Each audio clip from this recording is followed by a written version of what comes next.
Concept of budgeting हम discuss कर रहे थे, आगे तक देखो फिर कहाँ तक था, objective meaning of budget, meaning objective, limitation, essential element क्या हो सकते हैं, कितने प्रकार के बजट है, हम classification of budget, sales budget etcetera इसके ऊपर बात किए थे। फिर आगे चले तो और सेल्स बजट, प्रोडक्शन बजट के कुछ क्वेश्चन भी किए थे। ये टाइप्स ऑफ थ्योरी था पहले, थ्योरी के बाद फिर क्वेश्चन भी दे रखे थे काफी सारा, हम बताए थे आपको ये क्वेश्चन सबको करने हैं खुद से, फिर आंसर एक और काम करते हैं, पेज टू पेज एक और क्वेश्चन दिखाई देते हैं ताकि कोई आप कॉपी कर सको या फिर बाद में जैसे ये काम में आ जाएंगे। These are the question, figure progress 1 to 4 short question. फिर कुछ दिए हुए क्वेश्चन, ये शॉर्ट क्वेश्चन कहाँ काम में आते हैं, जब एंट्रेंस वगैरह देते काम में आ जाते हैं, अभी नहीं तो कल जाकर काम में आना ही है। फिर आगे फिल इन द ब्लैंक्स किए हुए हैं। फिर state whether the following statement true false, ये लिखा हुआ है। फिर आगे कीवर्ड्स दिए हैं कुछ, ठीक है। नेक्स्ट फिर कीवर्ड दिए हैं, आंसर ये दिए हुए हैं, ठीक है, यहाँ से पढ़ सकते हैं। नेक्स्ट हम पढ़ रहे थे कि preparation of the budget, understand preparation review of the budget, तो ऑब्जेक्टिव उसका यही था, कैसे हम बनाए। फिर इंट्रोडक्शन, सेल्स बजट कैसे बनाएंगे उसके ऊपर है।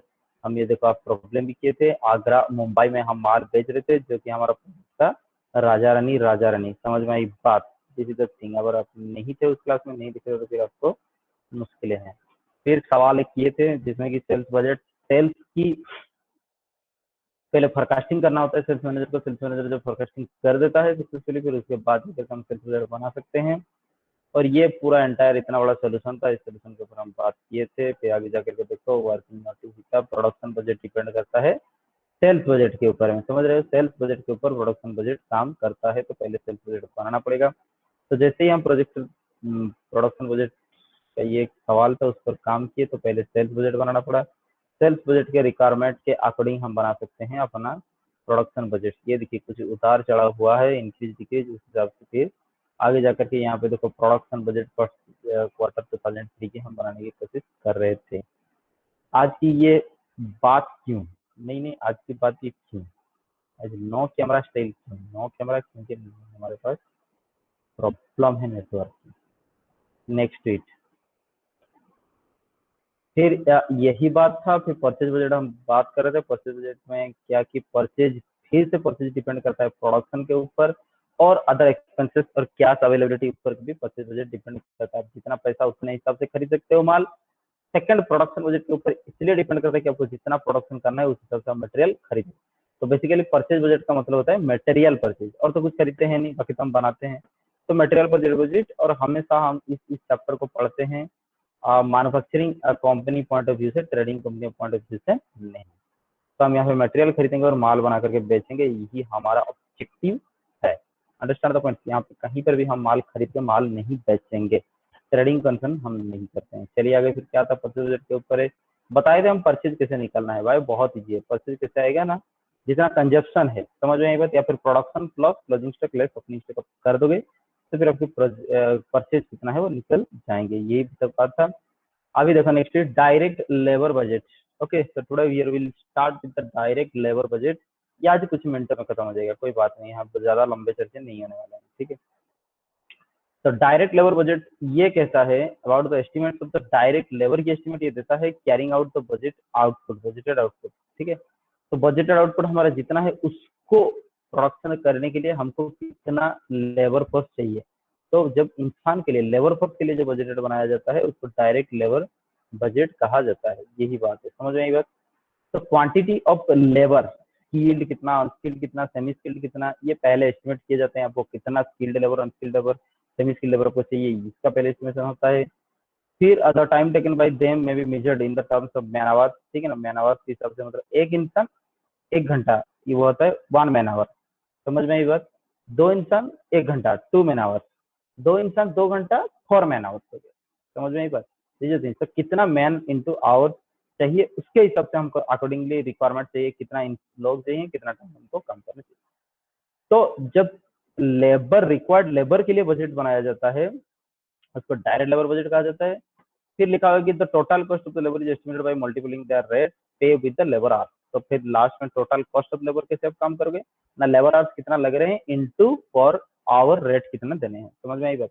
प्लांट वगैरह में हर एक जगह में पर आवर रेट फिक्स ही होता है, हालांकि उसी को एस्टिमेट करके 8 घंटे के लिए, 8 आवर्स के लिए एक दिन का पगार मतलब फिक्स होता है, समझ में आई बात। फिर बाद में जाकर के आपको या तो हफ्ता या फिर महीने में पैसा मिल जाते हैं, लेकिन कैलकुलेशन होता है per hour.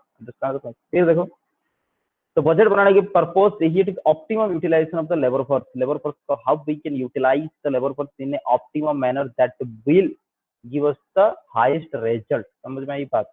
This is the thing, hiring the labour with the cheapest cost and utilizing them in the best possible manner, उसको कहते हैं ऑप्टिमम। तो उस हिसाब से हमको बजट बनाने पड़ जाएंगे, ताकि जाकर के हम आगे बजट लेबर और कॉस्ट को कंट्रोल कर सकते हैं। क्या बजट, फिर आगे देखो क्या लिखे हुए। तो इसमें कुछ ज्यादा कुछ काम नहीं है, ठीक है ना, काम जिसमें है वो बिल्कुल बताएंगे। क्या बजट में बहुत काम है, ठीक है। तो कैश बजट क्या हुआ, देखो कैश बजट ये एक समरी है भाई। अब पहले पता है आपको कैश फ्लो स्टेटमेंट आप सुना ही होगा। तो जो कैश फ्लो स्टेटमेंट था बाबू, ठीक है, लेजर की और क्या ऑप्शन है थोड़ा देखते हैं, pointer option, pen, arrow, highlighter, नहीं काम लगेगा, चलो। तो कैश बजट इज हमारी स्टेटमेंट ऑफ फॉर्म्स एक्सपेक्टेड। देखो, अब जब याद है आपको कैश फ्लो स्टेटमेंट बना रहे थे, cash flow statement is the statement of all the cash inflow and outflow of an organization like this. Cash budget भी वही है, अगले महीने में या फिर अगले 6 महीने में हमें जा करके कहाँ से पैसे मिलेंगे और किस एप्लीकेशन में पैसा जाएंगे, which are the sources of the cash and which are the application of the cash. समझ में आई बात? इसका एस्टिमेशन जब हम कर देंगे उसको कैश बजट कहा जाएगा। Understand the point? तो कैश बजट सिंपली एक समरी होता है फार्म की expected cash inflow and outflow के ऊपर। समझ में? ओवर ए प्रोजेक्टेड टाइम पीरियड, एक मतलब सर्टन टाइम पीरियड में कितने पैसे हमारे पास आने हैं, कितने पैसे जाने हैं, अगर उसका हिसाब हमको मिल जाएगा तो उस हिसाब से हम अपना प्लानिंग कर सकते हैं मटेरियल परचेज की, या फिर लेबर पेमेंट की, या फिर कोई और लिक्विडिटी मैनेजमेंट की। समझ में आई बात? क्रेडिटर्स को कैसे पे किया जाए, या फिर डेटर को जल्दी जल्दी पैसा मांगा जाए। जब आप एस्टिमेट कर सकते हो कि आपको पास कितना पैसा आएगा, कितना पैसा जाएगा, तो पैसों की यहाँ पे प्लानिंग हो सकता है। अच्छा, अन्यथा इसको क्या कहा जाएगा? Cash budget involve the projection of future cash received and cash disbursement. तो it is the planning of future cash received and disbursement. Disbursement मतलब application over various time interval, ठीक है ना। While preparing cash budget seasonal factor को भी साथ लेके चलना है। इन प्रैक्टिस देखा जाए तो मंथली बनाया जाता है बेसिकली। समझ, सीजनल फैक्टर का मतलब बता रहे हैं। सपोज हम अम्ब्रेला प्रोडक्शन करते हैं, एक तो ध्यान समझ में आ जाए अम्ब्रेला प्रोडक्शन। तो बिल्कुल, एक तो देखोगे सेल होगा रेनी सीजन, या तो फिर समर से स्टार्ट हो जाने हैं। फिर आप कुछ देख रहे हो अभी कोरोना के चलते आपको पेमेंट जल्दी नहीं मिलेंगे। तो which are the various seasonal factors that may affect our cash receipts and cash payment that is to be taken into the consideration and next to it। अगर ऐसे देखा जाए तो जनरली प्रैक्टिस तो कंपनियां मंथली बनाते हैं अपना कैश बजट, ठीक है ना। यहाँ पे सेमी एनुअली एनुअली ऐसे नहीं, मंथली बनाते हैं, ठीक है ना। आगे देखो, the availability of other budget is tested in the terms of cash availability. Purchase budget कैसे होंगे, प्रोडक्शन बजट कैसे होंगे, वो डिपेंड करते हैं, या फिर एक्सपेंसेस की बजट। समझ में आई बात? एक्सपेंसेस की बजट कैसे होंगे वो डिपेंड करता है कैश बजट के ऊपर। तो कैश अवेलेबिलिटी जैसे है, अगर बहुत ज्यादा हमारे पास कैश की अवेलेबिलिटी रह रहा है तो बाबू तब जाकर के हम ज्यादा परचेज कर सकते हैं। तो कैश की अवेलेबिलिटी क्या है वो देखना पड़ जाएगा, और इसके ऊपर डिपेंड करता है बाकी बजट। समझ में आई बात? फिर देखो, कैश बजट को कैश फ्लो स्टेटमेंट कहा जाता है, जो कि cash inflow and cash outflow को दिखाता है। तो similar to that cash inflow जो है वो है, लेकिन कैश इनफ्लो स्टेटमेंट जो कंपनीज एक्ट के हिसाब से हम बना रहे हैं, अकाउंटिंग स्टैंडर्ड 3 के हिसाब से जाकर के, तो वो कुछ अलग है, उसका फॉर्मेट कुछ अलग है। तो ये इतना अब मान करके चलो, ये कंपनी हो, बिना कंपनी हो, पान दुकान हो, कोई भी बना सकता है cash flow statement, cash budget. समझ में आई बात? लेकिन दोनों का मतलब एक होता है, और कैश फ्लो स्टेटमेंट मतलब एक होता है, लेकिन कैश फ्लो स्टेटमेंट जो है that is statement prepared by by watching the past transaction, watching the past transaction, and cash account is also a historical account that is based on the past transaction। समझ में आई बात? पर cash budget क्या है? This is the forecasting, this is the forecasting and estimation of the future cash inflow and outflow. so this is the basic difference of the cash budget and the cash flow statement and the cash ledger। understand the point? Cash ledger and account simply, and cash flow statement is a statement which is prepared according to the accounting standard 3 and as per the company's act। understand the point? यही बात है। लेकिन cash budget simply any layman can prepare the cash budget, this is the forecasting of the cash transaction, this is the। आगे देखो ये generally prepare किया जाता है, अगर मैक्सिमम चलो तो 1 साल के लिए बनाए जाते हैं, मैक्सिमम 1 साल के लिए, और जनरली 1 महीने के लिए बनाए जाते हैं कैश बजट, समझ में। लेकिन 1 साल के लिए बनाया जाता है, ऐसा नहीं कि पूरा जनवरी से दिसंबर या फिर अप्रैल से मार्च, नहीं नहीं, मंथ वाइज, मतलब 1 साल के लिए बना देते हैं, लेकिन नेक्स्ट 1 साल जनवरी से दिसंबर कैसे कैश इनफ्लो और आउटफ्लो होगा उसका प्रोजेक्शन जो है वो मंथली वाइज बनाया जाता है, हालांकि 1 साल के लिए बनाया जाता है। तो आगे देखो कैश बजट मैनेजमेंट को हेल्प करता है, फ्यूचर कैश नीड कितना रहेगा फार्म को उस पर डिपेंड कर, तो इसमें हेल्प करता है कि determining the future cash need, आगे जाकर कितना कैश जरूरत पड़ेंगे, प्लानिंग कर सकते हैं हम फाइनेंशियल नीड्स के ऊपर है, और एक्सरसाइज कर सकते हैं control over cash and liquidity of the firm. Understand, हमारा लिक्विडिटी बजाय रहे ताकि बाजार में हमारा क्रेडिट वर्दीनेस बचे। क्रेडिट वर्दीनेस का मतलब होता है हम कितना जल्दी जल्दी हम उधारी चुकता कर पा रहे हैं ताकि हमारा इज्जत बच जाए, this is what called the credit worthiness, समझ में आई बात। तो उसको अभी कैश अवेलेबिलिटी बहुत जरूरी है, लिक्विडिटी पोजीशन फार्म में बहुत जरूरी है, ऐसा नहीं कि 0 रुपया रख करके बैठोगे दुकान में तो दुकान नहीं चलेगा। तो ओवरऑल ऑब्जेक्टिव कैश बजट यही होता है कि फार्म का जितना भी कमिटमेंट से आगे जा करके उस सबको कमिटमेंट पूरा करना है और prevent accumulation of unnecessary large balance. तो फंड शॉर्टेज नहीं होना है और अननेसेसरीली बहुत कैश भी नहीं पड़ा हुआ चाहिए। फंड शॉर्टेज होने से मार्केट में हमारा क्रेडिट वर्दीनेस खराब हो जाएगा, क्योंकि हम सही वक्त पे अपना उधारी ना चुकता कर पाएंगे, वो प्रॉब्लम है। और फंड अगर लिक्विडिटी बहुत ज्यादा हमारे पास रह जाएगा तो ये हम कहीं ना कहीं इन्वेस्टमेंट अपॉर्चुनिटी को लूज कर रहे हैं या फिर हमारा बैच हम यहाँ पे नुकसान कर रहे हैं, समझ में आई बात। We are losing simply the interest amount which were raised by investing the money, the ideal cash in our organization. Understand the point? हालांकि आप सुन ही नहीं रहे तो कैसे अंडरस्टैंड करें। आगे देखो, तो फिर कैश बजट की बात यही चल रहा था, फिर कैश बजट क्या होता है कि फ्यूचर कैश का जरूरत कितना होता है पता कर सकते। अच्छा ये तो बता दिया ना, चलिए। तो method of preparing cash budget, देखिए कैश बजट अगर इंपोर्टेंट है तो हम बताएंगे, या फिर कोई लेंदी है, डिफिकल्ट नहीं है, लेंदी है कुछ तो वो कैश बजट है, इसमें तो बहुत घनचक्कर है, समझ में नहीं बात। क्यों, पैसा आज सबसे जटिल व्यापार है बाबू, समझ में आई बात, पैसा के हिसाब। तो इसलिए methods of preparing cash budget 3 प्रकार के होते हैं। सबसे जो वाइडली यूज है वर्ल्ड में वो है receipt and payment method. Cash budget की बात कर रहे हैं बाबू, यहाँ पे कैश लेजर और कैश फ्लो स्टेटमेंट की नहीं बात कर रहे हैं। कैश बजट का सिंपली मतलब है forecasting of the cash inflow and outflow. Cash flow statement का मतलब होता है this is the simply summary of the cash inflow and outflow of the past year. दोनों में बहुत डिफरेंस है। Cash flow statement past year के लिए काम किए गए हैं, मतलब करंट ईयर फाइनेंशियल ईयर, और कैश बजट फ्यूचर ईयर के लिए बात किए जा रहे हैं, मतलब अपकमिंग जो सेशन रहेगा उसके लिए। तो रिसीट एंड पेमेंट मेथड सबसे ज्यादा यूज होता है। Adjusted profit and loss method ये कैश फ्लो स्टेटमेंट के अंदर यूज होता है। और बैलेंसड मेथड जो नॉन प्रॉफिट ऑर्गेनाइजेशन है या फिर जिसका इनकम्प्लीट रिकॉर्ड जो करते हैं वो यूज होता है। चलिए हम फिर से बता दिए। तो adjusted profit loss account method ये कंपनियां के लिए यूज होता है। रिसीट पेमेंट मेथड कोई भी प्रोप्राइटरशिप पार्टनरशिप बिजनेस के लिए यूज होता है, छोटा व्यापार के लिए यूज होता है। और receipt payment method widely use होता है इस संसार में। और बैलेंसड मेथड जहाँ पे ट्रांजैक्शन कुछ अवेलेबल हमारे पास नहीं होते हैं, सिंगल एंट्री सिस्टम वाले बैलेंसड मेथड यूज कर देते हैं। आगे देख करके चलो, तो फिर रिसीट पेमेंट मेथड का सबसे पहले बात करें तो इस मेथड में क्या होगा, जितना रिसीप्ट होगा वो ऐड कर देते हैं टोटल में, और जितना सम ऑफ पेमेंट्स होता है वो माइनस होता है। भाई ऑब्वियसली ना, आप आपके पास एक स्टेटमेंट बनाओगे बैलेंस कैश बैलेंस की, तो क्या करोगे, रिसिप्ट को ऐड करना है कतार में और पेमेंट को कतार में माइनस कर देना है, ताकि आप बैलेंस इन हैंड कितना है 7 महीने के एंड में आपको मिल जाए। तो क्लोजिंग बैलेंस जो है मान करके चलो कोई भी मंथ में, वो आगे जाकर के ओपनिंग बैलेंस बन जाना है।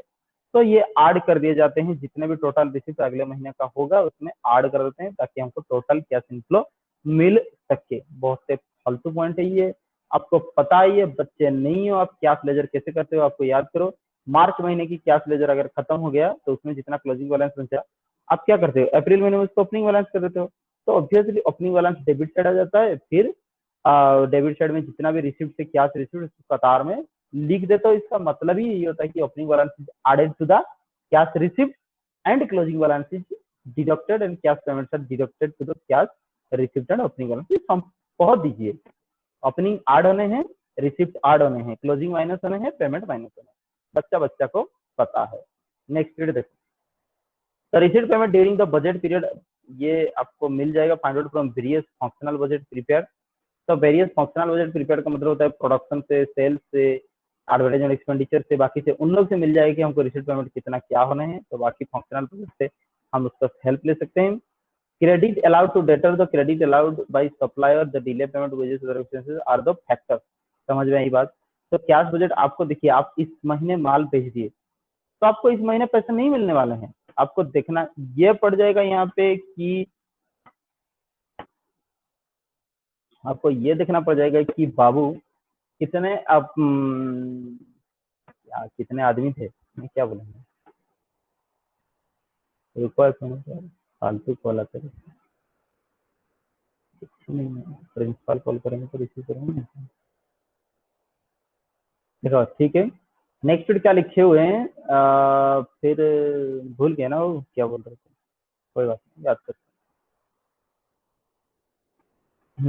हाँ, तो आपको इस साल अगर इस महीने सेल किया हो तो इस महीने पैसे नहीं मिलने वाला है ना। तो क्रेडिट आपका टर्म क्या है, आपके टर्म ऑफ पेमेंट क्या है, मान के चलो 1 मंथ क्रेडिट, तो इस साल इस महीने की पैसा अगले महीने मिलने हैं। फिर जैसे ही डेटर है, आप परचेज कर रहे हो, सॉरी क्रेडिटर है, परचेज कर रहे हो, तो क्रेडिटर की टर्म क्या है वो देखने पड़ जाएंगे। तो क्रेडिटर्स की हमारा टर्म यही है कि हम 45 डेज के बाद पे करेंगे, तो ये भी इस महीने रिफ्लेक्ट नहीं होंगे। इस महीने का जितना परचेज की जो पैसा है वो जा करके फिर 1.5 महीने के बाद रिफ्लेक्ट होने। तो क्या समझ में आया? कुछ एक पैसा होता है जो पास्ट ट्रांजेक्शन के साथ जुड़ा हुआ है, और करेंट ट्रांजेक्शन जो है वो उसका करेंट कैश इफेक्ट नहीं होता है। जैसे कि कोई सेल्स होता है तो 30 दिन के बाद जाकर हमको पैसा मिलने हैं डेटर से, तो ध्यान में रखना है कि जिस दिन सेल हो रहा है उस दिन कैश रिफ्लेक्ट नहीं होना है, जाकर के 1.5 महीना या फिर 1 महीने के बाद जाकर के उसको कैश रिफ्लेक्ट होना है। फिर आगे देखो क्या लिखा, which are taken into the account to determine the timing of receipt और पेमेंट की टाइम देख करके ही कैश डाल सकते हो। जैसे कि आपको पता है ही, कैश ट्रांजेक्शन कैश अकाउंट में सिर्फ और सिर्फ कैश ट्रांजेक्शन लिखे जाते हैं, नॉन कैश आइटम नहीं लिखेंगे, और जिस टाइम रिसीव होगा उस टाइम ही रिकॉर्ड होगा, जिस टाइम पेमेंट होगा उस टाइम रिकॉर्ड होगा, बाकी टाइम में नहीं रिकॉर्ड होना है। Credit sale etcetera credit transaction नहीं रिकॉर्ड होना है, कैश अकाउंट सबको ही बनाएगा। एडवांस पेमेंट और रिसीट मिल रहा है तो उसको इंक्लूड करना पड़ेगा। क्यों? Because we are very much concern with the cash receipt and cash payment. हमको देखना भी नहीं है कि लॉन्ग टर्म पेमेंट है कि शॉर्ट टर्म पेमेंट है, रेवेन्यू है कि कैपिटल है। समझ में आई बात? क्या सेल्स के लिए आ रहा है कि कमीशन के लिए आ रहा है, बस आ रहा है तो आ रहा है, जा रहा है तो जा रहा है, और जिस टाइम आ रहा है उस टाइम रिकॉर्ड होना है, जिस टाइम जा रहा है उस टाइम। तो कैश एक संसार में कैश ट्रांजेक्शन कैश अकाउंट एक ऐसा मात्र अकाउंट है जिसमें कैश बेसिस अकाउंट बनाया जाता है, नहीं तो बाकी समय अक्रूवल बेसिस अकाउंट बनाए जाते हैं। कैश बेसिस अकाउंट का मतलब होता है when you receive you have to record, when you pay you have to record. Accrual basis नहीं होना है, नॉन कैश आइटम नहीं आना है। आगे देखेंगे, अगर इनकम कोई पेमेंट आपकी एडवांस से, but the payment in advance and income accrued, मतलब जो पेमेंट का अभी तक नहीं हुआ है, या फिर पेमेंट रद्द है, या तो पेमेंट होने वाला है, ठीक है ना, एडवांस का मतलब वही होता है, या तो इनकम हमको जो मिलने वाला है उसको यहाँ पे रिकॉर्ड नहीं करना है। क्यों नहीं करना है आपको समझ गए, क्योंकि जितना कैश रिसिप्ट है उसको रिकॉर्ड होगा, जितना कैश पेमेंट है उसको रिकॉर्ड होगा, तो आउटस्टैंडिंग तो वो तो बाकी है ना, पेमेंट हुआ है ना रिसीव हुआ है। तो सिंपल बात, रिसीव आउटस्टैंडिंग वगैरह नहीं रिकॉर्ड होना है, वो आउटस्टैंडिंग जब पेमेंट होगा या फिर रिसीव होगा उस टाइम रिकॉर्ड करना है। Simple fundamental of cash account, simple fundamental of cash account और रिसीव अकाउंट अब नॉन ट्रेडिंग कंसर्न में बनाए ही। नेक्स्ट ये बात है। देखो फिर आगे क्या लिखे हम, second account time of receipt and payment. हाँ, ये जो बता एडवांस पेमेंट रिसीप्ट हो गया, रेवेन्यू रिसीप्ट कैपिटल रिकॉर्ड करना है। तो एक सवाल के ऊपर नजर डालते हैं, ठीक है ना, यही बात है, सबसे अच्छी सवाल है, देख लो। कंपनी नया स्टार्ट हो रहा है, मैन्युफैक्चरिंग ऑपरेशन, इस चीज को समझने की कोशिश करना, थोड़ा तो ब्रीफ आइडिया हो जाएगा। इतना तक ही मतलब आपकी जो है उतना तक ही सवाल अगर आना है तो आना है, या फिर इससे इजी क्वेश्चन आने हैं, इसमें कोई बात नहीं है। कंपनी को नया सेटअप हो रहा है, मैन्युफैक्चरिंग ऑपरेशन उसका 1 जनवरी 2003 में स्टार्ट हुआ है। थोड़ा सा सुनोगे तो समझ में आएगा। 1 जनवरी 2003 में स्टार्ट हुआ है, ठीक है। Has made adequate arrangement for funds required for fixed asset, understand the point. तो फिक्स्ड असेट के लिए वो काम कर दिया है। फिर it wants you to prepare an estimate of the funds required as working capital. तो फिक्स्ड की बात छोड़ दो, वो कह रहा है कि वर्किंग कैपिटल मतलब करंट एसेट्स करंट लाइबिलिटी, समझ रहे हो कि नहीं। तो रेगुलर कैश इनफ्लो आउटफ्लो की बैलेंस को वर्किंग कैपिटल कहा जाता है, ठीक है ना। वर्किंग कैपिटल का मतलब day to day regular capital, वही बात है। तो कितना हो रहा होगा उसके लिए वो आपको टास्क दे रहा है, हालांकि आप पढ़े हो तो आप उसको बता सकते हो। It is to be remembered, ये याद रख के चलो कि in the first month there will be no sale. Data याद रखने की कोशिश करो, नहीं तो बार बार क्वेश्चन को देखोगे और कैसे रिलेट करके काम करोगे वो चीज हमें बताने वाले हैं। फर्स्ट महीने में कुछ नहीं सेल होने वाला है। In the subsequent month sale will be 25% क्या 75% क्रेडिट। अगले महीने जाकर के क्या होगा, सेल तो होगा लेकिन उस सेल में ध्यान नहीं रखना है 25% नकदी और 75% उधारी। समझ में आई बात? तो फिर पर से जितना पैसा कैश में रिसीव हो रहा है वही स्टेटमेंट में रिफ्लेक्ट होने वाले हैं।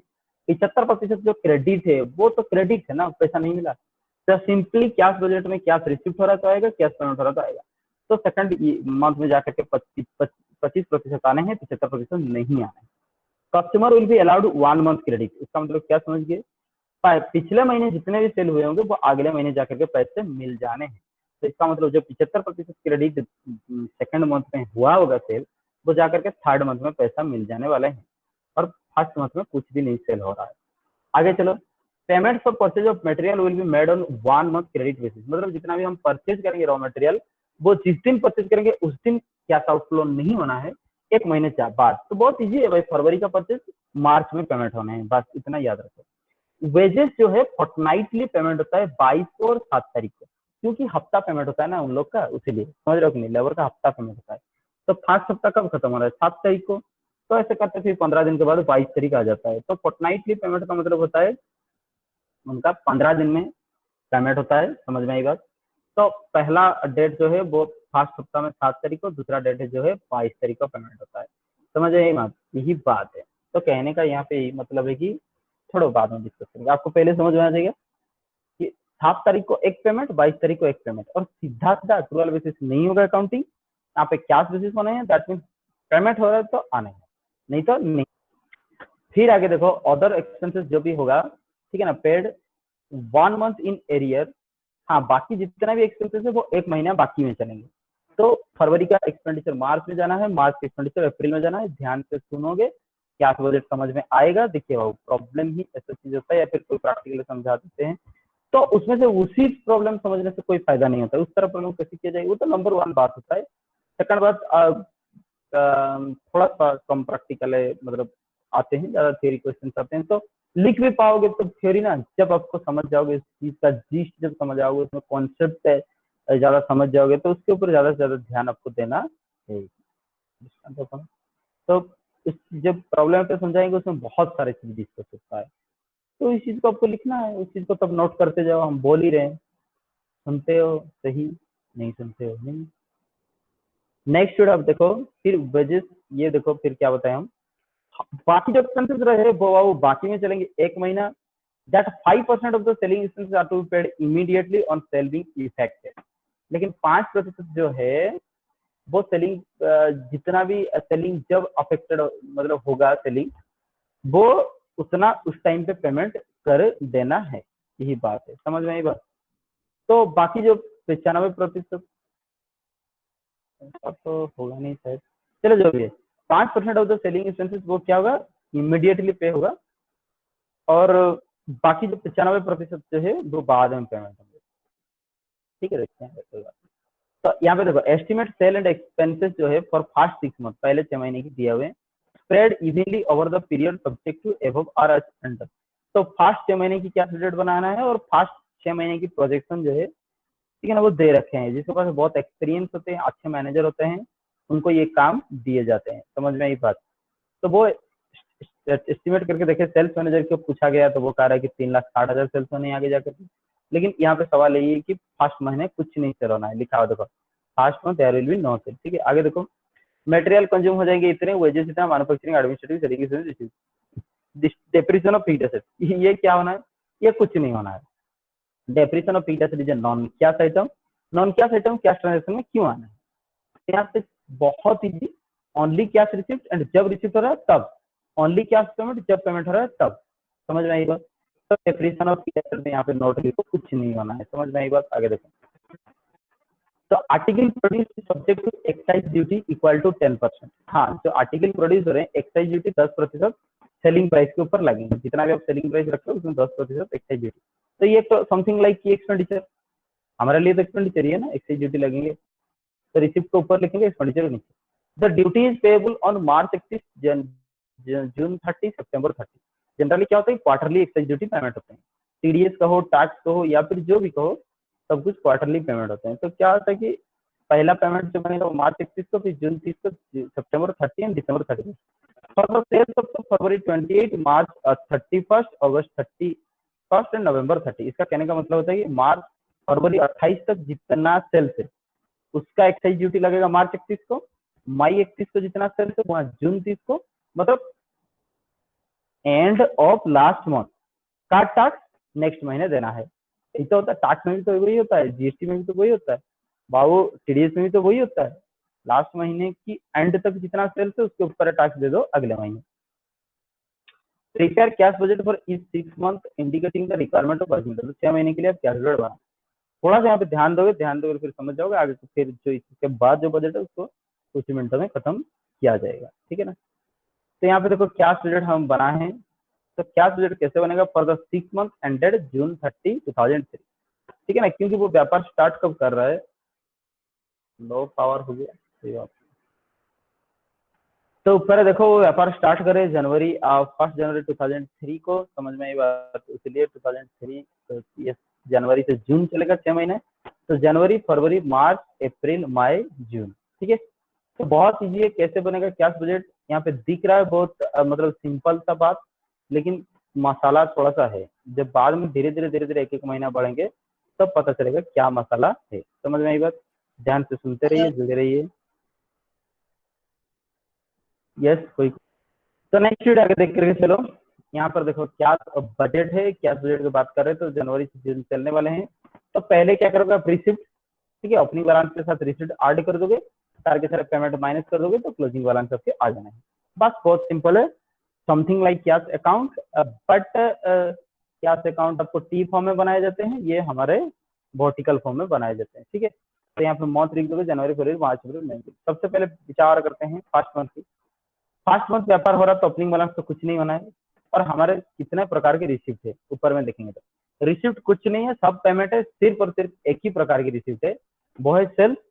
जितना सेल्स होगा उसका कैश सेल्स, और जितना क्रेडिट में सेल हो रहा है वो आगे जाकर के डेटर हमको पैसा देते हैं। तो रिसिप्ट सिर्फ और सिर्फ दो ही प्रकार की है, या तो कैश सेल और रिसिप्ट फ्रॉम कस्टमर। आपको जो सवाल मिलेंगे उसमें भी सिर्फ उतना ही रोगे, कमीशन वगैरह मिलेंगे कहीं लिखा हुआ कोई स्पेशल अमाउंट में, यहाँ पे एक जोड़ देंगे कमीशन, और जिस महीने में मिलेंगे लिखा हुआ है उस महीने में आप लिख दोगे। समझ में आई बात, नेक्स्ट वीडियो तक। दो प्रकार की, तो पहले तो जब व्यापार शुरू होता है तो ओपनिंग बैलेंस नील, 1 जनवरी स्टार्ट हुआ था, हम जल्दी बताएंगे टाइम नहीं होता है। फिर कैश सेल, पहले तो कुछ सेल्स हुआ ही नहीं था, तो cash cell received from customer कुछ नहीं।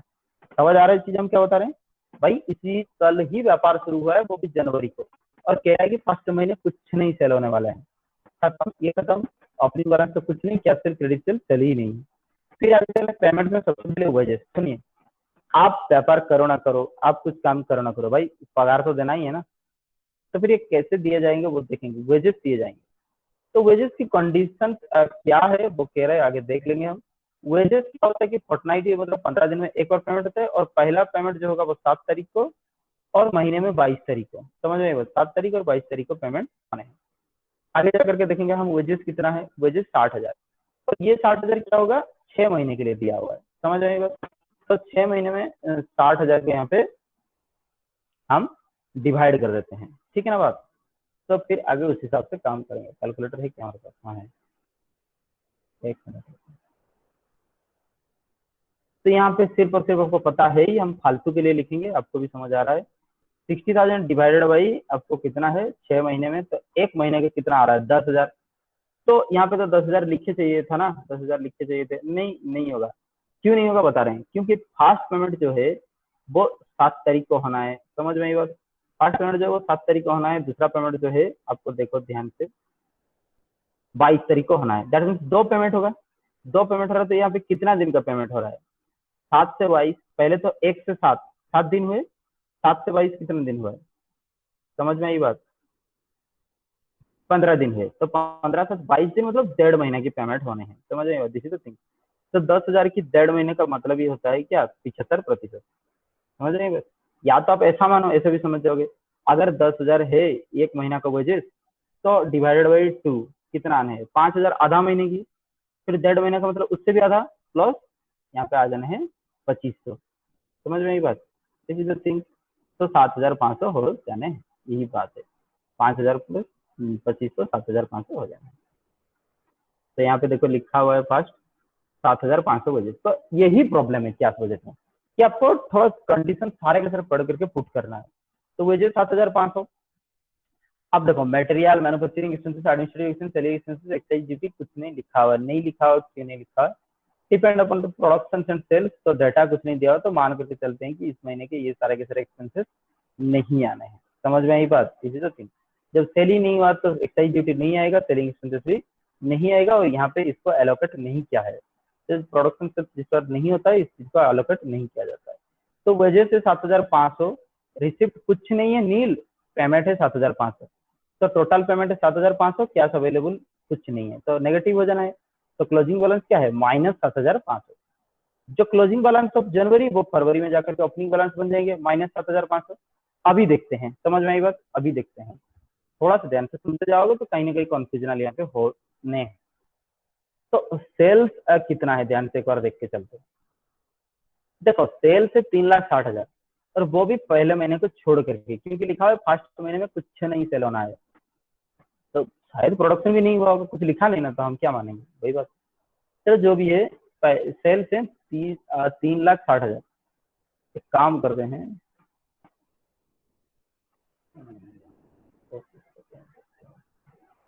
हाँ तो फिर 3,60,000 यहाँ पे देखो ध्यान से, 3,60,000 है, लेकिन पहले महीने सेल्स नहीं हुआ है, इम्प्लाइज दैट क्या 5 महीने की डेटा है ये। तो 5 महीने मतलब डिवाइडेड बाई 5 कितने हो गए? 72,000 हो गई यहाँ पे। तो 72,000 हो गए, तो लेकिन बात यही है कि 72,000 पूरा का पूरा सेल्स अपन नहीं मिलने वाला पैसा। क्या सेल्स कितना होने हैं? 25%। तो देखते हैं इसका 25% करके कितना हो रहा है। अरे ये क्या फिगर हो गया? वही तो कैलकुलेटर ही नहीं है, क्या करें। 72,000 का हमको कितना निकालना था? 25%। तो इंटू 25% का मतलब ही होता है 0.25, 18,000 हो गए। तो यहाँ पे 18,000 क्या सेल्स हो गए, समझ में आ रहा है? पूरा कंडीशन याद रखने की कोशिश करो। 25% ही था क्या सेल्स, इसलिए 25% ही होना।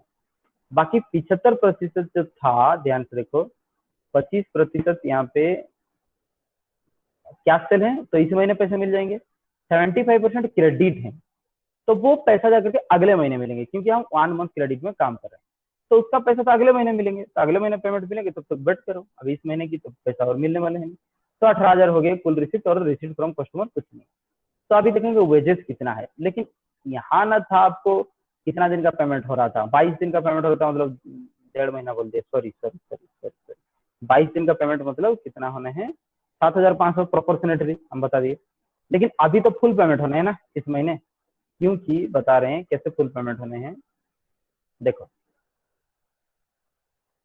7 तारीख फर्स्ट पेमेंट किए थे, फिर 22 तारीख पेमेंट हुआ था, ठीक है ना। ये जो 7 दिन पेंडिंग था, और यहाँ पे फिर से वो 22 दिन ऐड हो जाएंगे, तो ये साइकिल बन गया। नेक्स्ट महीना जा करके अब पेमेंट कितना भी करो, एक महीने के पेमेंट जितना हो गया ना, तो उसके लिए वेजेस 60,000 है। 60,000 डिवाइडेड बाई आपको 6, 10,000 होने।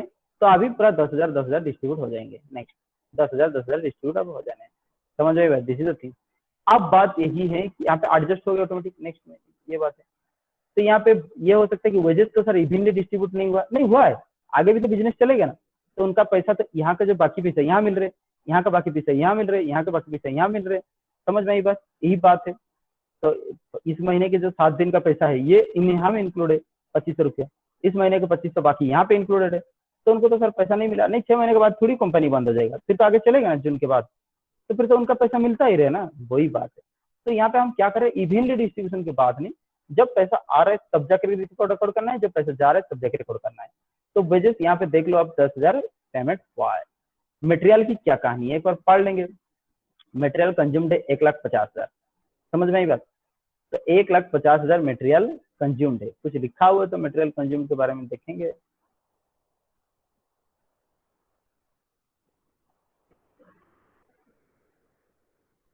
Payment for purchase of raw material will be made on 1 month credit basis, ठीक है ना।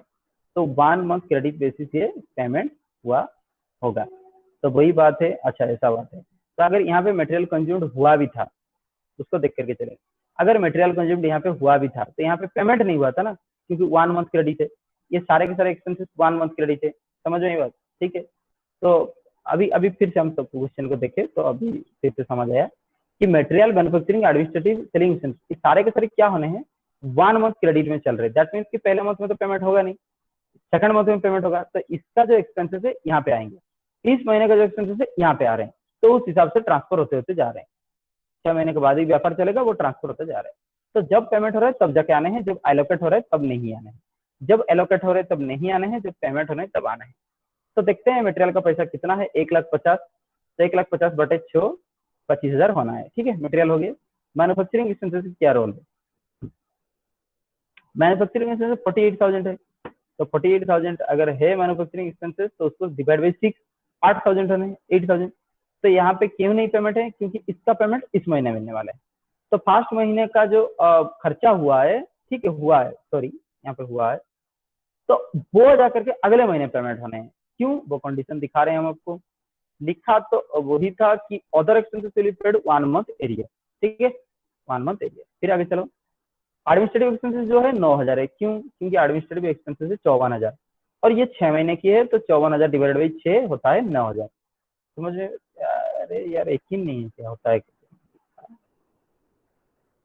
फिर यहाँ फिर बच्चों के लिए हम दिखा देंगे 54,000 डिवाइडेड बाई 6, 9,000 होता है। समझ में आएगा? नेक्स्ट शीट क्या हुआ, सेलिंग एक्सपेंसेस 3,500 रुपए, क्यों है, क्या पता क्यों है। आगे देखो कंडीशन, सेलिंग एक्सपेंसेस टोटल कुल है 42,000, लेकिन कंडीशन क्या है, कंडीशन ये है कि हाँ, तो बाकी सारे एक्सपेंसेस 1 महीने एरियर में चलेंगे, एक्सेप्ट दैट कि 5% of the selling expenses are to be paid immediately on sale being effected. Sale जब हो रहा है तब 5% इमीडिएटली पेमेंट होगा, मतलब 95% नेक्स्ट ईयर पेमेंट होगा। इसका मतलब यही है अभी तक। समझ रहे हो कि? तो ठीक है, हम देख रहे हैं पहले महीने तो कुछ नहीं सेल हुआ है, सेलिंग एक्सपेंसेस नहीं आना है। इस बार सेल हुआ है, इस बार सेल कितना हुआ है, ये सेल्स नहीं है, ये तो क्या सेल है, वही तो घन चक्कर है, इसमें प्रॉब्लम तो वही है। समझ रहे हो कि नहीं?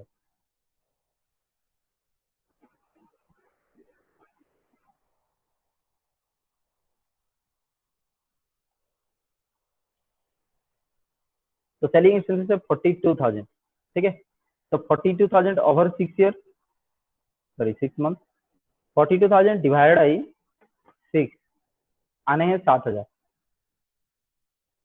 7,000 का 5% 3500 रुपया क्यों होगा,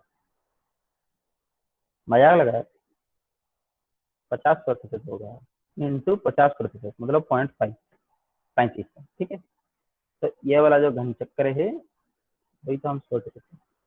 ऐसा थोड़ी होता है कि 5% आप खर्चा दोगे सेलिंग की, फिर 95% कोई बाकी रखता है, ऐसा थोड़ी होता है, 50-50 हो सकता है।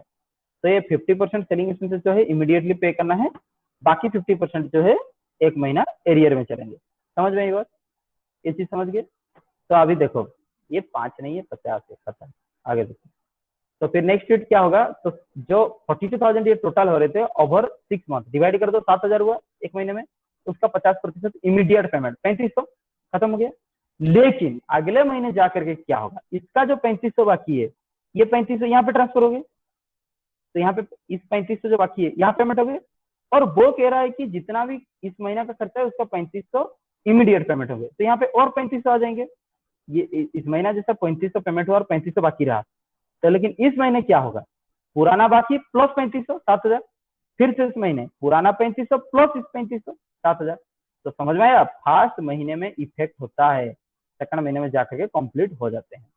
अभी तक सबको समझ में आ गया, वही बात है, अंडरस्टैंड द पॉइंट।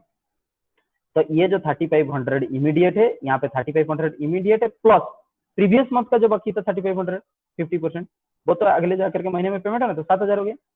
तो हर एक महीने में आप ऐसे नहीं हो सकता कि आप कोई चुटकुला लगा दो, ढापा लगा दो, हब्बा लगा दो और लिख दो, नहीं होगा। हर एक महीने को एनालिसिस करके ही आपको आगे बढ़ना है। अभी तक हम सेकंड महीने की बात कर रहे हैं। फिर एक्साइज ड्यूटी का जो चक्कर है, बता रहे हैं हम एक्साइज ड्यूटी क्या करे। आगे देखो, तो एक्साइज ड्यूटी क्या है ना, 10% ऑफ द सेलिंग प्राइस होगा, लेकिन एक्साइज ड्यूटी का पेमेंट डेट देखो, मार्च 31 में पहला पेमेंट है, तो देखो जनवरी में तो पेमेंट नहीं है, फरवरी में पेमेंट नहीं है, मार्च में पेमेंट है तो है। तो मार्च में जब ये पेमेंट है, एक्साइज ड्यूटी पेमेंट है जब मार्च में, तो वो कितना पेमेंट होना है समझ में आई बात। पहले देखो वो कह रहा है मार्च 31 में एक्साइज ड्यूटी जो पेमेंट होगा, मार्च 31 में, जून 30 में, सितंबर 30, दिसंबर 31 में जो पेमेंट होना है, वो डिपेंड करता है कि फरवरी उसका प्रीसीडिंग मंथ में जितना तक सेल हुआ है। तो मार्च 31 में जितना पेमेंट होगा वो डिपेंड करता है कि फरवरी 28 तक कितना सेल हुआ है। ठीक है, तो फरवरी 28 तक मतलब end of the last month. तो देखो जनवरी में तो कुछ नहीं सेल हुआ है, नील, जनवरी में सेल नहीं है, नील। फरवरी में कितना सेल हुआ है अभी फिर से कैलकुलेट करना पड़ जाएगा। हमारा टोटल सेल है 3,60,000 और वो 6 महीने में नहीं, 5 महीने में। क्यों? क्योंकि पहला महीने में कुछ नहीं सेल हुआ है। वही तो, कहीं पे 6 डिवाइड कर दोगे तो मर गए फिर। 3,60,000 के ऊपर अभी हमको काम करने हैं। ठीक है, तो देखो अब 3,60,000 जो सेल हैं, हरे कृष्णा, 3,60,000 जो सेल से डिवाइडेड बाई 5 इक्वल 72,000। ठीक है ना, तो 72,000 जो अभी सेल हैं, उस 72,000 के ऊपर 10% लगना है टैक्स। इस महीने कुछ नहीं और फरवरी में 72,000, और मार्च को लेना नहीं है। क्यों? क्योंकि फरवरी तक जितना वो मार्च में, मार्च अप्रैल मई में जितना वो जून में, क्वार्टरली। तो जितना पेमेंट उतना ही आएगा। तो इस महीना कुछ नहीं था एक्साइज ड्यूटी, इस महीना कुछ नहीं था, मार्च में एक्साइज ड्यूटी है और वो भी फरवरी तक। फर्स्ट महीने में कुछ नहीं सेल, सेकंड महीने में 72,000। तो 72,000 का 10%, समझ में आई बात। This is the point. तो इंटू 10% का मतलब होता है 0.1, 7200। समझ में आई बात। तो यहाँ पे 7200 पेमेंट कर देना है। वैसे ही, अरे ये कहाँ चला गया, वैसे ही देखो आगे जाकर के मार्च अप्रैल और मई की जितना सेल थे उसका 10% लग जाना है कहाँ पे, जून पे। तो एक बार कैलकुलेट करके देखते हैं। तो एक महीने की सेल था 72,000, फिर इंटू 3 महीने के कितना हो रहे, इंटू 3, फिर हो गया 2,16,000। 2,16,000 का 10% है 21,600। समझ आएगा। तो उम्मीद है आप समझ गए। फिर अगले महीने तो इजी है। तो इस महीने में देखिए भाई, जितना नेगेटिव ओपनिंग था फिर ऐड किए, सारे के सारे पेमेंट फिर माइनस किए, कुल रिसिप्ट से कुल पेमेंट ज्यादा हो गए, तो -45,000 यहाँ पे हो गए नेगेटिव बैलेंस। तो ओपनिंग बैलेंस क्या होगा, -45,000। फिर क्या सेल सबको पता हो ही गया, कैसे निकालोगे, 18,000। फिर देखो रिसीट फ्रॉम कस्टमर, पुराना जो था, अगर 18,000 मिला हुआ है 72,000 से, तो कितना मिला नहीं था, 54,000। वह 54,000 यहाँ मिलेगा, इसका 54,000 यहाँ मिलेगा, इसका 54,000 यहाँ मिलेगा, इसका 54,000 यहाँ मिलेगा। तो यहाँ पे तो सेल नहीं, खत्म। यहाँ पे इसका जो कैश सेल मिल गया, क्रेडिट सेल अगले महीना मिल गया, तो अभी 27,000 इतना हो गया। फिर पेमेंट समझ गए, सारे के सारे पेमेंट कैसे होने ये तक। फिर यहाँ पे देखिए माइनस नेगेटिव फिगर, फिर नेगेटिव, फिर नेगेटिव, फिर नेगेटिव। लास्ट महीने में सिर्फ एक्स्ट्रा ये है कि एक्साइज ड्यूटी लास्ट महीने में जाकर के पेमेंट होने हैं। तो यहाँ पर देखो पेमेंट अगर होने हैं तो note company needs overdraft facility. तो हमेशा नेगेटिव हो रहे हैं, हमेशा नेगेटिव हो रहे हैं कैश प्रोजेक्शन में। तो भाई कैसे चलेगा कंपनी, तो कंपनी को चाहिए overdraft facility to extend the indicated above for every month. समझ में आएगा। तो हमेशा एक रिसिप्ट में यहाँ पे लिखे जाएंगे ओवरड्राफ्ट 50,000, तब जाकर ये पॉजिटिव होगा। समझ में आएगा। तो वो सलाह ये कि तुम के पास ये कुछ नहीं है, सिर्फ एक नोट है। नेगेटिव कैश फ्लो, यहाँ तक तुम्हारा आंसर खत्म हो गया। तो क्योंकि नेगेटिव कैश फ्लो हो रहा है तो कंपनी कैसे चलेगा, तो ओवरड्राफ्ट उसको लेना हो जाएगा। समझ में आई बात। हर एक महीने कुछ थोड़ा ओवरड्राफ्ट फैसिलिटी लेना होगा, तब जाकर के काम चलेगा। एडजस्टेड प्रॉफिट लॉस अकाउंट में कैसे चलता है, देखो यहाँ पे वही चीज लिखे हुए हैं। एडजस्टेड प्रॉफिट लॉस अकाउंट में कैसे काम होने हैं ना, जितने भी सारे जैसे कैश फ्लो स्टेटमेंट में कर रहे थे उस हिसाब से चलने हैं। तो कैश प्रॉफिट लॉस अकाउंट से आप कैश फ्लो कैसे निकाल सकते हो, प्रॉफिट लॉस अकाउंट से आप कैश फ्लो कैसे निकाल सकते हो, भाई देखो सबसे इजी तरीका है, बता रहे हैं। सबसे पहले opening balance of cash flow statement कैसे बनाते हो, याद है कैश फ्लो स्टेटमेंट याद करो। ओपनिंग बैलेंस ऑफ कैश, फिर नेट प्रॉफिट से स्टार्ट होगा, सारे के सारे नॉन कैश आइटम ऐड हो जाएंगे। समझ रहे हो कि नॉन कैश आइटम जितने सारे थे मतलब राइट ऑफ हो जाएंगे, डेप्रिसिएशन वगैरह, लॉस ऑन एसेट्स एक्सेट्रा, जितने भी नॉन कैश ट्रांजेक्शन थे। अगर पीएल अकाउंट से सारे के सारे नॉन कैश ट्रांजेक्शन हटा देते हो तो बाकी जितना भी बचेगा वो कैश बचेगा। वही बात है, हमको मान करके चलो 50 रुपया प्रॉफिट मिला, तो हम क्या सोचते हैं, तो हमको 50 रुपया पैसा मिला। क्यों काम होता है, क्या कैसे प्रॉफिट लॉस अकाउंट से निकलता है, बाबू हमको जो 50 रुपया प्रॉफिट मिलता है तो हम क्या मानते हैं, हमको 50 रुपया कैश मिला, इन रियलिटी नहीं मिलता है 50 रुपए कैश, या फिर हो सकता है उससे ज्यादा मिलता है। क्यों? क्योंकि कुछ नॉन कैश आइटम भी तो माइनस कर दिए हो, तो पैसा तो उससे ज्यादा मिला होगा। तो सारे के सारे नॉन कैश अगर नॉडिफाइड कर देंगे ट्रांजेक्शन को, तो फिर कितना कैश मिला है प्रॉफिट से पता चल जाएगा। इसलिए नॉन कैश आइटम रिजेक्ट कर दिए जाते हैं। फिर आगे देखो, डिपेंड करता है करंट एसेट करंट लायबिलिटी के ऊपर से, वर्किंग कैपिटल पे डिपेंड करता है क्या सबको कितना मिला है कितना नहीं। कैसे, हम एग्जाम्पल बताते हैं। मान करके चलो डेटर 5,000 थे, अभी 4,000 हो गए। इसका मतलब क्या? डेटर 5,000 थे 4,000 कैसे हो सकते हैं? इसका मतलब पैसा मिला है। डेटर में जब तक पैसा मिला है 1,000, तब ना डेटर कम हो गए। फिर देखो क्रेडिटर्स, मान करके चलो क्रेडिटर्स थे 4,000, अभी हो गए हैं 3,000। क्यों डेटर कम हो गए? क्योंकि पेमेंट हुआ होगा। तो इसलिए करंट एसेट करंट लायबिलिटी को कंसिडर किया जाता है ये कैश रिसीव्ड कैश पेमेंट के लिए। अभी समझ में आ रहा है धीरे धीरे क्यों इंक्रीज डिक्रीज को ऐड किया जाता है। Increase decrease of the capital जो वर्किंग कैपिटल इसलिए लिया जाता है ताकि उसको cash received and cash payment में फर्क पड़ता है।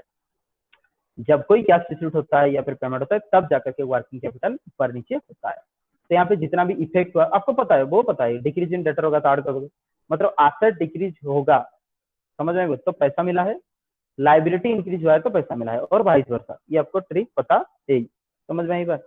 क्यों? ये कैसे एग्जांपल लेकर के चलो, डेटर डेटर कम हो रहा है तो कैसे कम हो रहा है? पेमेंट मिल रहा है तब ना, वही बात समझ रहे हो। फिर लेस उसमें क्या होगा, फिर जितना पेमेंट किया हो, dividend capital payment repayment of loan increase in debtor ये सब वगैरह लेस हो जाएंगे, समझ में आई बात। तो वर्किंग कैपिटल ये एडजस्टमेंट और एक्सेट्रा बाकी माइनस टैक्सेस वगैरह भी माइनस कर दो, तो आपको कितना क्या सबको मिला वो पता चल जाएगा। ये पीएल अकाउंट मेथड है। तो यहाँ पे दिया हुआ है, यहाँ पे कोई एसेट दिया हुआ है, फिर यहाँ पे प्रॉफिट लॉस अकाउंट दिया हुआ है और कुछ डेटे दिए हैं, ठीक है। वो कह रहा है कि कैश बजट बनाओ। तो ओपनिंग बैलेंस से स्टार्ट हुआ, net profit for the year, जितना भी नॉन कैश आइटम है वो माइनस हो जाएंगे, समझ में। फिर कोई एक्स्ट्रा इनकम है तो वो मतलब ऐड हो जाएंगे, सॉरी ऐड हो जाएंगे। नॉन कैश आइटम जितना सारे हैं ऐड बैक हो जाएंगे। क्यों? क्योंकि पहले डेप्रिसिएशन पीएल अकाउंट से क्या होता है, माइनस हुआ होता है, अभी रिवर्स कैसे करोगे, ऐड बैक हो जाएगा, हो जाएगा। तो non cash item add back हो जाते हैं, ठीक है, सॉरी नॉन कैश आइटम सारे के सारे ऐड बैक हो जाएंगे, दिस इज द पॉइंट। तो ये कैश फ्लो स्टेटमेंट जैसा वैसे ही बनेगा।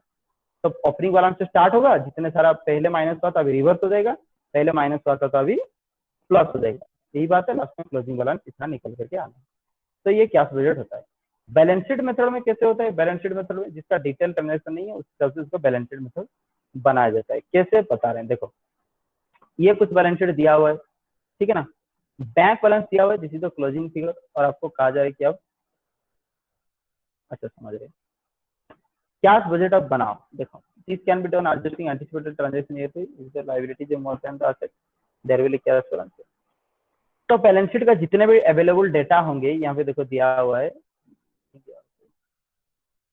सवाल कहाँ से, अच्छा वो कह रहे हैं क्वेश्चन नंबर 4 की बैलेंस शीट को यूज करके काम करो, वही बात छोड़ो। तो वो बात यही कि जितने भी अवेलेबल डाटा है सारे के सारे 8 बिलियन कर दोगे, बैलेंसिंग फिगर जो निकलेगा वो क्या बैलेंस होगा। तो जितने लाइबिलिटी होंगे लाइबिलिटी सेट डाल दो, जितने एसेट होंगे एसेट सेट डाल दो, जो भी बैलेंसिंग फिगर निकलेगा उसी को मान लेंगे हमारे हाथ में उतना पैसा है। तो बैलेंस शीट मेथड कैसा होता है, बैलेंसिंग फिगर, समझ में आएगा। मास्टर बजट क्या होता है, सारे के सारे बजट को मिला करके एक समरी बजट जो बनता है उसको मास्टर बजट कहा जाता है। तो master budget is the combination of all budget, सारे के सारे बजट को कोऑर्डिनेट करके जब बनाते हैं हार्मोनियस में, इसको मास्टर बजट कहा जाता है, समझ में आएगा।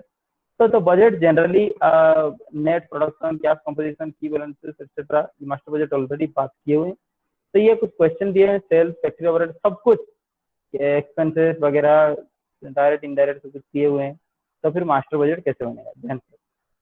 सेल्स से स्टार्ट हुआ, ठीक है ना, सेल्स क्या क्या चीज में सेल्स होने कैसे क्लासिफिकेशन वाइज, फिर कॉस्ट ऑफ प्रोडक्शन क्या था उसमें से माइनस करवा दिए, प्राइम कॉस्ट निकल गया, प्राइम कॉस्ट से फैक्ट्री ओवरहेड माइनस कर दिए, फिर वर्क कॉस्ट निकला, फिर ग्रोस प्रॉफिट एडमिनिस्ट्रेटिव माइनस कर दिए, फिर नेट प्रॉफिट, समझ में। तो मास्टर बजट का मतलब यही होता है फंक्शन वाइज, समझ में बात, functional wise classification, sales less purchase. तो यहाँ पे सेल्स को भी दिखा गया, तो एक तो समथिंग लाइक क्या यहाँ पे कॉस्ट शीट के हिसाब से जैसा बनाया गया है, कॉस्ट शीट के हिसाब से सेल्स से स्टार्ट हुआ और जितने भी डायरेक्ट एक्सपेंसेस थे वगैरह एक्सेट्रा आडलेस हो करके फिर प्राइम कॉस्ट निकला, समझ में आई बात, वही बात है। फिर वार कॉस्ट निकला, अच्छा ये ऐड करके बताया गया है, ठीक है कोई बात। प्राइम कॉस्ट निकला, प्राइम कॉस्ट से फिर ऐड होकर तो वार कॉस्ट निकला, वार कॉस्ट से फिर। तो यहाँ पे एडिशन मेथड में किए गए हैं, ठीक है, सेल्स फिर जो कॉस्ट ऐड होने हैं, ठीक है, फैक्ट्री ओवरहेड, और लास्ट में एडमिनिस्ट्रेटिव वगैरह रजिस्टर माइनस करके प्रॉफिट निकलेंगे। तो मास्टर बजट नहीं है, ऐसे बनाया जाता है, मतलब ही नहीं है, कैसे ही बना सकते हो, सब कुछ कॉम्बिनेशन वहाँ पे सेल वगैरह एक्सेट्रा होने चाहिए, ठीक है, ये बात है। अभी रुको खाएंगे रिवीजन ऑफ बजट, मतलब एक बजट पहले एक बार बन गया है, वंस बजट फिक्स्ड, यहाँ पे ज्यादा बार बार इसको चेंज नहीं किए जाते हैं, समझ में, क्योंकि इसका इंपॉर्टेंस घट जाता है। बजट एक बार बनता है तो उसमें स्ट्रिक्टली हम काम करते हैं, लेकिन क्या होता है कि चेंजिंग कंडीशन के हिसाब से देख करके फिक्स्ड और स्टैटिक बजट बनाना भी मुश्किल बात है। इसलिए क्या होता है कि फिक्स बजट जो है चेंजिंग एनवायरनमेंट में हमारे उम्मीद पे नहीं खड़ा उतरा होता है, इसलिए बजट प्रिपेयर होते हैं, ठीक है, फ्लेक्सिबल ऑल्सो, और अगर जरूरत से रिवाइज भी किया जाता है। All a factor cannot be received in minus degree. It is recognized as a fact that the business is dynamic and factors are changing. Budget in order to play its proper role, changes must be incorporated. They are significant. Revision of budget, ठीक है ना, be necessitated on the account of following reason. क्यों बनाए जाते हैं? क्योंकि budget हो सकता है हम जो बनाए वो एरर था, या बाद में पता चला, फिर एक्सटर्नल फैक्टर्स के ऊपर चेंज हो गया, जैसे कि मटेरियल प्राइस बहुत बढ़ गया, एक्सटर्नल फैक्टर होते हैं, हम बजट बना लिया अपने हिसाब से, मटेरियल शॉर्ट हो गया या फिर मिला ही नहीं, या फिर वो मटेरियल का प्राइस बहुत बढ़ गया, इन्फ्लेशन बहुत बढ़ गया, पीछे से की वेजेस की रेट बढ़ गया, या फिर चेंज हो गया गवर्नमेंट की पॉलिसी, तो हमको बजट चेंज करना पड़ेगा। एडिशनल एक्सपेंसेस कुछ रिवील हुआ बहुत ही ज्यादा, क्योंकि सडनली लॉकआउट हुआ, स्ट्राइक हुआ, फ्लड, टिफुन एक्सेट्रा टाइफॉन हो गए, समझ में आई बात, या फिर कोई टेम्पररी नेचर कोई प्रॉब्लम हुई, इसलिए फ्लेक्सिबल बजट बनाए जाते हैं, सॉरी रिवीजन ऑफ बजट होता है। एक बार बजट बन गया तो उसको चेंज करना पड़ता है। तो ये दिया हुआ है कंपनी का कुछ डेटा, तो यहाँ पे ओरिजिनल बजट जो था उसको रिवाइज किया गया, समझ में, रिवाइज बजट पहले दिखा गया है और ओरिजिनल बजट को कंपेयर करके दिखाया गया है, सब्जेक्ट टू कंडीशन खत्म। बजट रिपोर्ट बजट के बाद में बजट रिपोर्ट आपको देना होता है, तो प्रॉपर रिपोर्टिंग चाहिए बजटरी कंट्रोल के लिए, तो मैनेजमेंट कब दोगे, बजट बनाता कौन है, प्रोडक्शन डिपार्टमेंट एक्सेट्रा, समझ रहे हो कि नहीं, ये बजट बनाते हैं, सेल्स डिपार्टमेंट बनाते हैं, और जाकर के वो मैनेजमेंट को रिपोर्ट दाखिल करते हैं।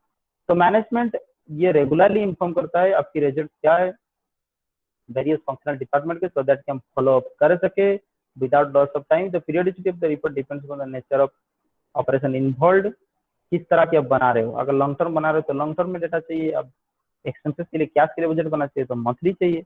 Budgetary control report are prepared on the basis of budget report, तो बजट रिपोर्ट को देख करके बजटरी कंट्रोल रिपोर्ट होता है। देखो बजट बनाता है सेल्स डिपार्टमेंट, लेकिन मैनेजमेंट करता है कंट्रोल रिपोर्ट। कंपैरिजन होता है बजटेड और एक्चुअल फिगर, आपको पता है ही, उसमें डेविएशन को देख करके फिर कैसे वाइप आउट किए जाएंगे वो डिपेंड करता है मैनेजमेंट के ऊपर है। On the basis of the principle of management by exception remedial and corrective action, हाँ हर जगह में, मतलब आपको मैनेजमेंट बाय एक्सेप्शन का मतलब होता है हाँ ये बाय डिफॉल्ट है, होना ही है, उसको छोड़ करके बात करो, समझ में आई बात। When we have to intentionally ignore some factor for decision taking, that is what called the management by exception, समझ में आई बात। द रिपोर्ट में indicate the necessity of the revision of the budget also, अगर गलत हुआ है कहीं पे तो बजट रिवीजन करने के लिए कहा जाएगा, this is the thing. Budget report should be prompt and factual, ये फैक्ट के ऊपर होना चाहिए, जल्दी होना चाहिए। Should have requisite degree of accuracy, आप बजट ऐसे कर रहे हो कि 5 लाख खर्चा होगा, बोल रहे हो 50 लाख हो रहा है, तब तो आपको सैलरी कर देना चाहिए और कंपनी से बाहर निकलना चाहिए। मैक्सिमम हद तक ये एक्यूरेट होना चाहिए और फैक्चुअल डाटा के ऊपर डिपेंड होना चाहिए, सपने के शहर में नहीं। रिपोर्ट जब भी बना रहे हो ऐसे मैनर में बनाओ ताकि वो रेस्पॉन्सिबिलिटी ऑफ द डिपार्टमेंट को ठीक हो सके, और executive give full reasons of the variances of the corrective action. Budget को देख करके आपकी डेविएशन जो हुआ उसको पता चल सके और करेक्टिव एक्शन हम ले सके, उस हिसाब से आप बजट बनाओ। धन्यवाद, वेलकम। ठीक है, 1 घंटा यहाँ पे लग गया, हम 1 घंटा तो बिल्कुल आते हैं, हालांकि हम 1.5 घंटा के लिए हमसे क्लास आते हैं, समझ में आएगा। धन्यवाद, लॉट ऑफ थैंक्स, चलिए बाद में मिलते हैं।